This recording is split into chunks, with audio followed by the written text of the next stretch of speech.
The Paddy Power Half Hour on Off the Ball. With Paddy Power. As potent as Rashford and Fernandes. Post-lockdown. Gamble responsibly. CWE.net.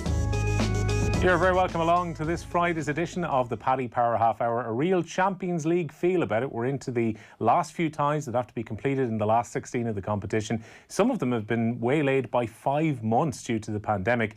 Tonight we've got a pretty tasty fixture. Manchester City up against Real Madrid, the Spanish champions, with City holding a 2-1 lead. We'll also talk about Juventus against Lyon. For the second season in a row, Juventus trying to turn over a deficit in the round of 16. We'll also look forward to the matches tomorrow. Chelsea have little or no hope away to Bayern Munich, 3-0 down from the first leg at Stamford Bridge. And it is on a knife edge going into the second leg at the Camp Nou between Barcelona and Napoli. That will complete our last 8 lineup for the Champions League. We will be looking into our crystal ball to try and predict what's going to happen between now and the end of the mini tournament in Portugal. We'll also have a bit of a look at the Europa League because 2 English teams are into the last 8. They could meet in the semi-finals. Manchester United set to play Copenhagen on Monday. Wolves also in action next week when they will take on Sevilla after Wolves' victory against Olympiacos last night.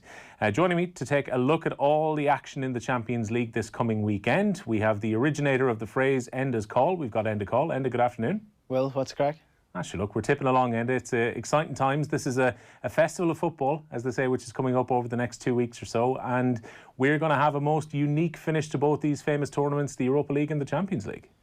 Yeah, and it's a weird one. It's probably a bonus that this Champions League and Europa League are coming at the end of the season, as opposed to sort of in the midst when you're talking about like teams trying to get a squad together so that they can cope with the pressures of the Champions League and with the Premier League at the same time. So the fact that these teams have both had sort of the end of the season under their legs, and they're fresh, they're good to go. They've got the rustiness of the last 3 months out of them, and it's going to be exciting. The Champions League is always probably at this stage is when it starts to really get good. So we've got some really good second legs to look forward to. Hopefully tonight is no different with Man City against Real Madrid. And look at that side of the draw too. I know on the far side you've got the potential final run for Atletico Madrid or PSG or Atalanta. We could well have first-time finalists or first-time champions on that side. But it's stacked on the other side where you've got Barcelona, Man City, Real Madrid, Bayern Munich, Chelsea, all on the one side of the competition. Whoever comes through to the final on that side is going to be battle-hardened when they get to Lisbon. Yeah, it's unfortunate enough because it means that we probably will have a sort of one-sided final, or you'll have a strong favourite going into the final. But when it comes to the likes of, say, the other side of the draw with the likes of Atalanta, who are real sort of dark horses in this tournament, I'm not sure if they have enough to win it, but they could really surprise a few people in this round and the next round as well if they get through, because they've been scoring loads of goals. Whereas I suppose on this side of the draw, if the likes of, say, Real Madrid or Bayern Munich meet, it's not guaranteed to be a great game, and in these sort of knockout games, teams are a little bit more edgy. We saw in the past, the way that Real Madrid win the Champions League under Zidane is it's not negative, but it's real pragmatic, and they don't go out to sort of attack teams or kill them with scoring loads of goals. It's a real pragmatic approach from one of the most flamboyant players. It's such a weird system that Real Madrid play under Zidane. I suppose a lot of people would have expected Zidane to play amazing football as a manager, but he really goes for the more pragmatic approach of keeping the ball and not conceding many goals. So if Real Madrid get through this, which I do think they might be a little bit sort of slight favourites going into this game against Man City, I think that again under Zidane they're just a different beast when it comes to European football, and since the restart of the season they've been much better than they were at the start of the La Liga season. So from this side of the draw, the strongest side is probably Bayern Munich or Real Madrid, whereas on the other side, I wouldn't rule out Atalanta getting to their first final. Well, if Zinedine Zidane was in OTB Towers at the moment, he would say they had a 100% record in Spain after lockdown, and that's what resulted in them winning the league because Barcelona drew too many games after lockdown. Let's have a look forward to that game against Man City and Real Madrid. We're joined by Jason Murphy from our sponsors, Paddy Power. Jason, good afternoon to you. Hi, thanks for having us on, lads. At this stage, you guys are still pricing up Man City as the favourites to win the competition. I'm guessing that reflects the fact that you reckon that they're going to get through against Real Madrid and this tournament might open up for them from here on. Yeah, we'd actually have them joint favourites with Bayern Munich at the moment, both 3-1 at the top of the betting. But once we assume, Man City are going to go through tonight against Real Madrid. They're 1-10 shot to qualify. Then Man City will shorten into about 11-4 and will be favourites for the tournament from there on in. And they will meet Bayern Munich hopefully in the semi-final, because I think it would be a cracking game. If they were to beat Bayern Munich, as odds compiler, you're trying to gauge what way you would price that match up. Chelsea are actually a very good reference point. If you look at what price Bayern Munich went off at Stamford Bridge in the first leg, it was very similar to the price Man City went off post-lockdown when they went to Stamford Bridge, albeit Man City weren't that motivated for that game. So I think if Man City were to beat Bayern Munich at a neutral venue in the semi-final, we think Man City will be slight favourites, and hence that feeds into why we think there will be slight favourites overall for the outright. When you're doing up the prices for this, does it change your thinking a little bit compared to February or March when the season went into lockdown? Because you would have been considering two-legged ties and everything that goes along with that. But once we get through this weekend, as you mentioned, we're going into one-off games in empty stadiums at neutral venues, which perhaps takes away some of those kind of natural advantages and disadvantages that some of these clubs would have had. Absolutely. When you're pricing the outsiders in particular, because they're one-legged games, it's less opportunity for the better team to show why they're the better team, and you can get the upsets in it. So we do factor that into our pricing. In terms of this game, Man City against Real Madrid tonight, we try to go beyond the results. Now, if you look at Spain, you see Real Madrid are champions, won the 10 games that mattered, and then drew against Leganes when the title was won. But in those 10 games, 6 of those games, Madrid only won by a single goal. In 5 of those games, they were awarded penalties, and 4 of those penalties were to break the deadlock at 0-0, and some favourable decisions in that. As Enda alluded to, Real Madrid are quite pragmatic, and that's why you try not to get carried away on actual results and try to just dig a bit deeper into it. And we would agree with the match prices tonight. Man City are going off at about 8-13 this week, having shortened. I think people kind of jumped on the bandwagon of that Real Madrid run. If you went back to the start of June, Real Madrid were about 35-1 to win the Champions League. They've been backed into 25-1 now off the back of that run. But Man City went off favourites in the Bernabeu and won the game in the end, deservedly so. So for me, I think Man City are the right price tonight, and it's looking beyond the actual results when it comes to odds compiling and trying to get an accurate as price as possible. Dare I suggest as well, Real Madrid are without their captain, their second top scorer in La Liga, and the guy who scored all those penalties in those games they won during late May and into June. That was Sergio Ramos, and he's suspended for tonight. Quite aside from the impact on their defence, it takes away their first choice penalty scorer and takes away their leader tonight too. Yeah, it is a big loss, there's no doubt about it. And it's a really interesting angle if you're looking to have a bet on the game tonight. Karim Benzema, since Ronaldo has left, has really stepped up to the plate. In the last 2 seasons, he's scored 21 goals in La Liga each season, and he will be the penalty taker now with Ramos missing tonight. Looking at the games that took place during the week, there was a few penalties given there was one in the Getafe game and one for Copenhagen that mightn't necessarily have been given in the English Premier League, and it's just the way UEFA are refereeing those handball decisions. At Paddy Power, if you log into your Paddy Power account today, you'll get a free €5 bet on this Man City Real Madrid game tonight. Like I said, with the possibility of a penalty being given easily and Benzema the one to take it, you can actually use that fiver to back him at 11-2. You can also have a look at De Bruyne. Has his best return in any league season, 13 goals this season, and he's actually on penalties for Man City as well. You could get him at 13-2 to use that fiver. It's just, like I said, the way UEFA handle this handball rule. If you go back to the penalty United got against PSG to get through last season, I don't agree with those being given as penalties, but might as well use it to your advantage if you're having a look in the goal scoring markets for any games in the coming weeks over both tournaments.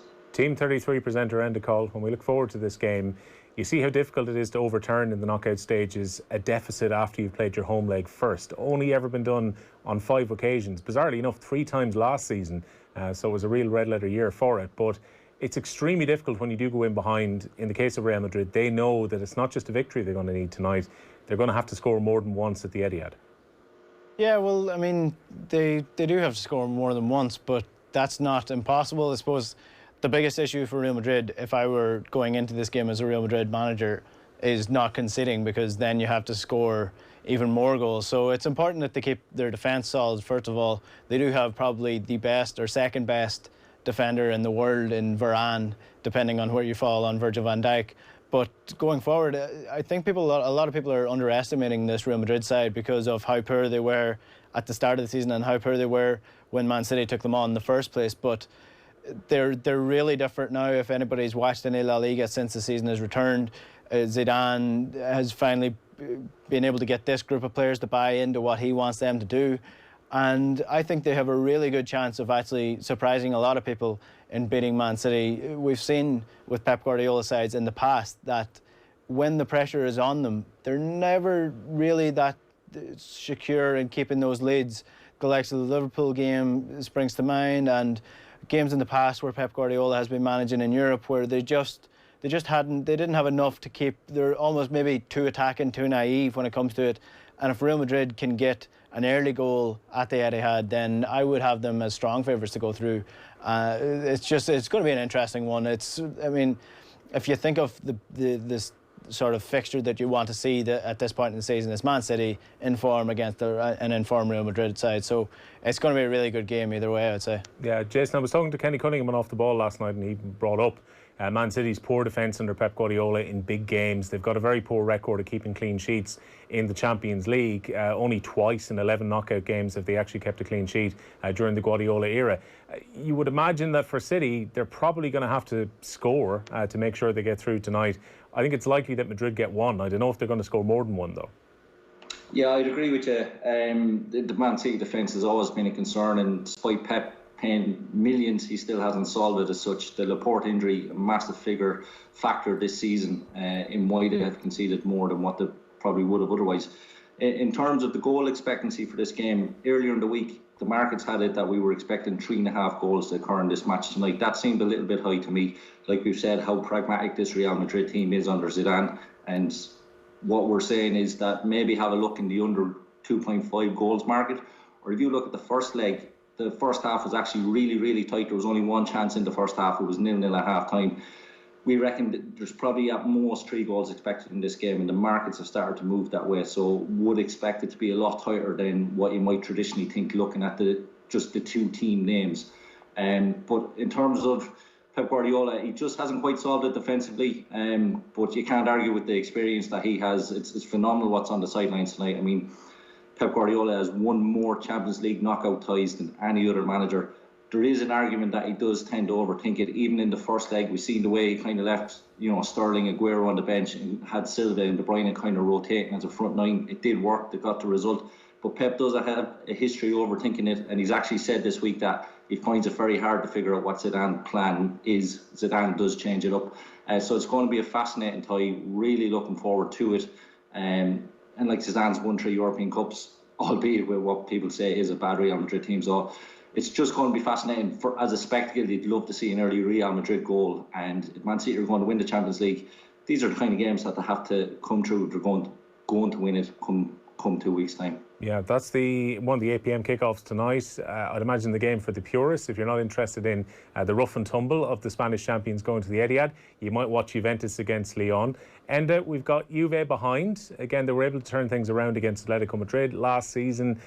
You would imagine that surely Cristiano Ronaldo and co, given that they had the Italian league wrapped up with a few games to go, they've rested players, that Juve will come out tonight and overturn that 1-0 deficit, Enda.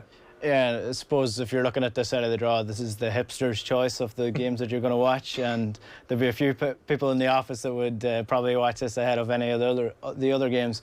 Juventus have been poor enough in the last few weeks in the Serie A, but they have sort of the league pretty much wrapped up at that point in time.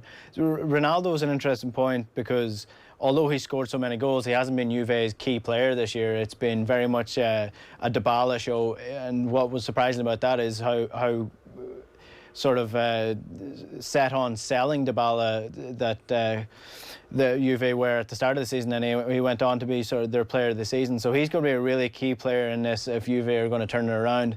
I suppose going into this game, one thing you want to take into consideration is the fact that Juventus have been here, they've done it before, they have the experience. I know they haven't kicked on and won the competition in a while, which is really their main aim because they've dominated the Serie A for so long. But you look at Lyon and you wonder, are the players experienced enough at this level? Do they have the bottle to hold on to this 1-0 lead?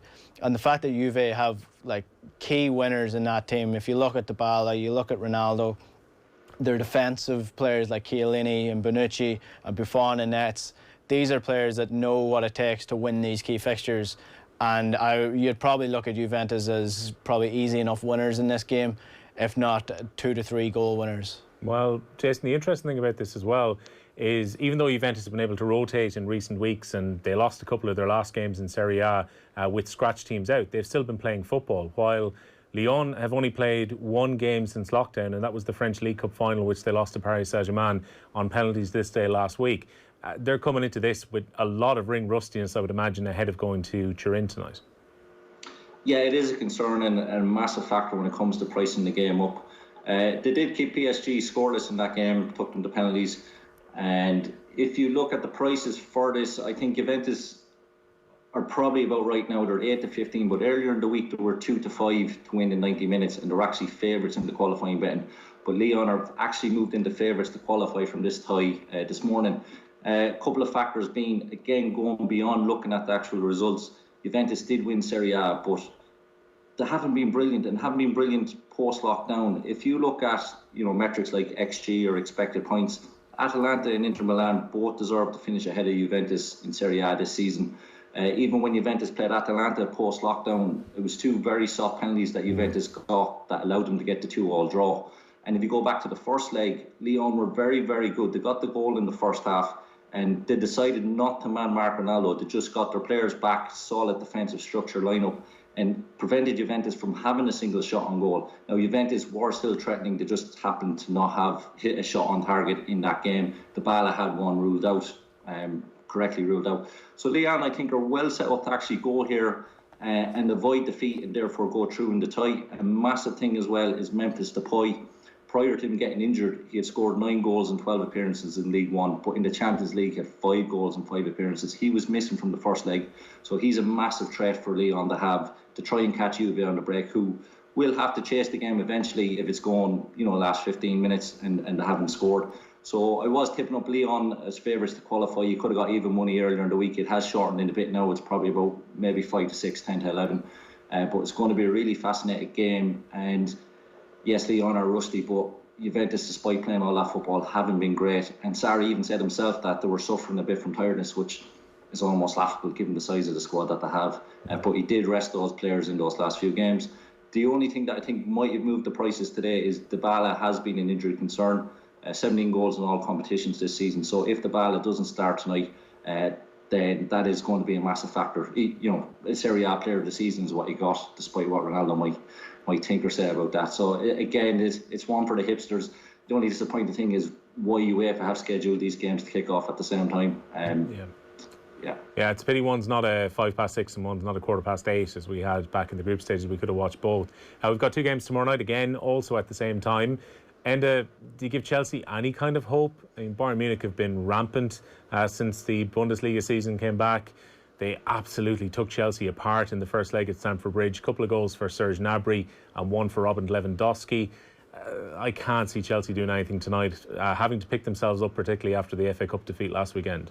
No, and I mean, if you look at Chelsea throughout the year, one of the key things, and I suppose the 3-0 loss to Bayern Munich in the first leg kind of highlighted this as the main point I would use to, if you look at Chelsea throughout the year, what has caused them issues, and that's pacey forwards, getting in behind them, getting Rudiger on his back foot, or getting against their left side of the defence with Marcos Alonso, going at them with all they have. Chelsea you really do damage to Chelsea if you can get in behind them, and you saw that against Arsenal in the FA Cup.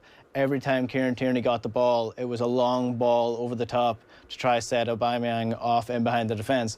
And Bayern Munich are the team that are set up in Europe best to absolutely destroy Chelsea when it comes to that, with the likes of Alphonso Davies coming up from left back. You have the likes of Pavard as well, getting forward from right back, Serge Gnabry. And then you have the threat of Lewandowski, who was, and arguably, if there wasn't a Ballon d'Or this year, he could have been one of the main contenders for it. So Bayern Munich are set up to be, I understand why they are key favourites going into this.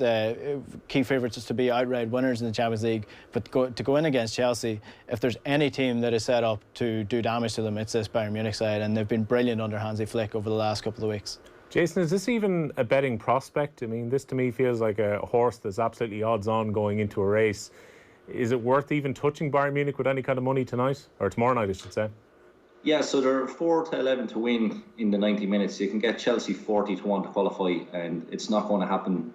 One reason why we think it won't happen is they'll have to score at least 3 goals tonight. Bayern Munich have played 47 games this season and only on one occasion have to concede 3 goals. That was to Hoffenheim in the German Cup back in February. But they still won the game 4-3 and they're actually 4-1 up with 10 minutes to go. Hoffenheim only got the 3 goals because Bayern Munich switched off and let them. So if you are looking for a betting angle for this game, what I would suggest is having a look at first half most goals. You'll get about 2-1 on it. Bayern Munich haven't played competitively since winning the German Cup at the start of July, but they did play Marseille in a friendly last week, and they started with what was arguably their best 11 and made a rake of changes then at half time and early in the second half. So I'd imagine Bayern Munich to do similar tonight. Start with the best 11, have them get that kind of match practice, match readiness for next week when they're into the quarterfinals. So it's likely that you'll see Bayern Munich score a couple of goals in the first half and then take the foot off the pedal and the momentum of the game go out with a rake of changes at half time and maybe second half. It's hard to see what Chelsea will do with it. They might actually just try and keep it tight and not actually go for it. Frank Lampard might treat it almost like a pre-season friendly. And he has had a good season in my book. People will say, you know, Sarri got 6 more points in the league, won a Europa League, but Sarri had Eden Hazard. You know, Eden Hazard in that FA Cup final could have made a difference. Or Eden Hazard over the course of the season is worth more than 6 points. So I think Lampard has done well, but hard to see him getting anything out of this game. And the angle there is I'd be trying to side with Bayern Munich in the first half and have a look at maybe that half to have most goals. And let's move forward to the team who are going to join Bayern Munich in the quarterfinals. It is going to be either Barcelona or Napoli. Barcelona have been very undependable in the last few weeks of the Spanish league season. Messi talking about his frustration, having to drop deep in games, and their front three haven't got going this year. It hasn't been a good season for Antoine Griezmann in his first year at Barcelona. Is there a chance Napoli could catch them out tomorrow? There definitely is, and if you look at I suppose this is sort of the wet duck of the fixtures for this weekend. Anyway, Napoli haven't been in great form in the final few months of the season. Barcelona have been awful in the final few months of the season, and really this is the end of this the Barcelona, Quique Setien's tenure, and the players don't look interested. The manager looks like he's on his last legs. There's no shape to the team. Barcelona have been spending loads of money. They're going into debt. And really, Barcelona have lost sort of their identity over the last couple of years. They've been spending loads of money on players that don't really fit into the system. And then I suppose Messi is key in every way to Barcelona, be that on the pitch. He's the only player that can really produce this sort of magic that only Messi can do, really. But also politically, Messi is being used as a tool for presidential runs and for managers coming in. And Quique Setien was never first choice for Barcelona. It was always going to be Xavi. So I think at this stage of the season, the Barcelona players didn't look interested in La Liga. I'd struggle to see how they're going to be interested 2 weeks after the La Liga is finished and get themselves up for this game. I wouldn't even call it a shock if Napoli were to beat Barcelona this week. Yeah, Barcelona missing 2 of their key midfielders coming into tonight. Sergio Busquets is suspended, so is Arturo Vidal, who would have both started, I would imagine, in the midfield. Frankie de Jong is back from injury, which will maybe lessen that blow a little bit if he goes into the Busquets position. But Jason, when you look at it, for me, Barcelona looks somewhat vulnerable. I know they've got the away goal, but they're playing at Camp Nou, which is going to be empty tonight. They haven't played all that well at an empty stadium during the period in La Liga. And I would imagine Napoli go to Spain tonight pretty much as a free hit. Absolutely, it is a free hit. Like Gattuso and Napoli have nothing to lose. Since Gattuso took over, like Ancelotti was sacked with Napoli in 7th and they finished the season 7th. But he picked up the Coppa Italia just post-lockdown as well. So he's had a decent start there with them. You referenced the players that are missing for Barcelona tonight, and also missing Arthur, who's gone AWOL in Brazil, who won't play for the club again. The fact he's going to Juventus now. But since Setien came in, the best performance we've seen from Barcelona was away to Villarreal. And what he did tactically for that game was he played a 4-3-1-2. Now, the 3 in midfield will be fine tonight. If De Jong is fit and he's playing, that's fine. You'll have probably Sergio Roberto, who's probably a fancy man's John O'Shea. He always does well when he plays in and can play a couple of positions. And you'll have Rakitic in that midfield 3 as well, who's just a superb, intelligent footballer. But the front 3 he played against Villarreal was Griezmann, Messi and Suarez, and they played a 1-2 up top and just constantly rotated, scored 4 goals against Villarreal, who are arguably a team that are well suited to conceding goals. But if he goes with that formation tonight, I can see Barcelona scoring enough goals that will mean they will go through and Napoli won't be able to catch them. Yes, it is a bit sad. It is the end of the Barcelona era. Messi's standards haven't dropped. 25 goals and 21 assists this season is just phenomenal. I'm not involved in the betting in Barcelona. I haven't backed up this season, and that's why they've been drifting all year long, and rightly so. I was surprised that the sacked Valverde. He got the sack because of the Spanish Cup going to Saudi Arabia, and he lost the game out there, and they decided to sack him off the back. Whereas if they had kept them, not saying they would have won the league, but they would have put up a better fight than what they did. So like I was saying, I'm not involved in Barcelona in the betting, but if there's one team I could pick to actually win the Champions League, I'd love to see them win it, and Messi just to get another title that his brilliance absolutely deserves. It should be a good watch. It'll be the game that I'll be watching, because obviously Chelsea, Bayern Munich, we don't think there's much going to be happening there. But Barcelona, I can't see them going all the way. Like you referenced earlier, they're on the wrong side of the draw when they come up against better teams. Despite Messi's brilliance, it's hard to see them going all the way. Surely John O'Shea is the rich man's John O'Shea, no? I mean, yeah, I'd agree with that. Yeah, no, I'm a big John O'Shea fan, and until Roberto nutmegs Luis Figo or the like, I suppose, John O'Shea will be maybe a step above. Jason, just before we let you go, in terms of the overall market, you've mentioned that Man City, Bayern Munich are the joint favourites at the moment at 3-1. Was looking at the prices before we came in. A lot of teams on that kind of heavyweight side are inside the top 5 or 6 favourites to win the competition. What is the fancy on the other side in terms of PSG, Atalanta? Are you giving them much of a chance of winning the competition? Yeah, so if I was to give you one tip, it'd be Atletico Madrid at 9-1. First of all, I'll just say about Atalanta, I think the price is gone, and as odds compiler, it's all about, you don't just back for the sake of backing. You want to back at a price that you think is right. And I think the Atalanta price has now gone too short. Everyone who follows football has now copped on to how good a team Atalanta are. PSG, I think, are a little bit short as well. Mbappe is missing, but I do think PSG, they will go off favourites against Atalanta, and I would expect them to come through into the semi-final. On the game then, Atletico Madrid against Leipzig. Leipzig have lost Timo Werner, 7 goals in 9 games post-lockdown. He's a massive loss, but they've also got a couple of significant injury doubts. Poulsen, Patrick Schick, who would have carried some of the goals up front, and then Sabitzer is also a doubt, which would be a massive loss. So we've seen Atletico Madrid shortening the match betting and shortening the outright as a result.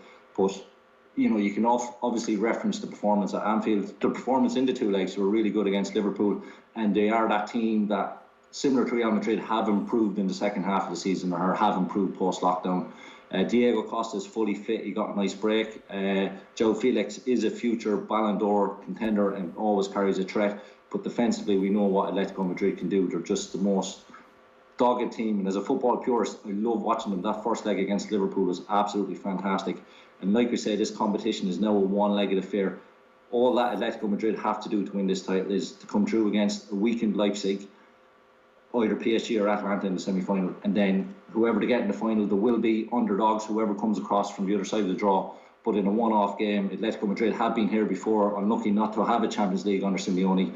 I think at 9-1, if you're having one bet in the outright, that's probably where the value is at the moment. Yeah, Atletico Madrid already having knocked out the holders, Liverpool, in the competition, and there you've heard it first. Atalanta are such dark horses, they can't even be considered dark horses anymore. My thanks to both Jason and Enda for joining us on the Paddy Power Half Hour. Good luck to you if you're having a punt on the football and the Champions League this weekend, or on the Europa League next week. We will be back with you next Friday. For information on responsible gambling, check out dunlewy.net. We'll speak to you at 1 next Friday afternoon. The Paddy Power Half Hour on Off the Ball. With Paddy Power. We love the beautiful game more than Olivier Giroud loves the near post. Gamble responsibly. CWE.net.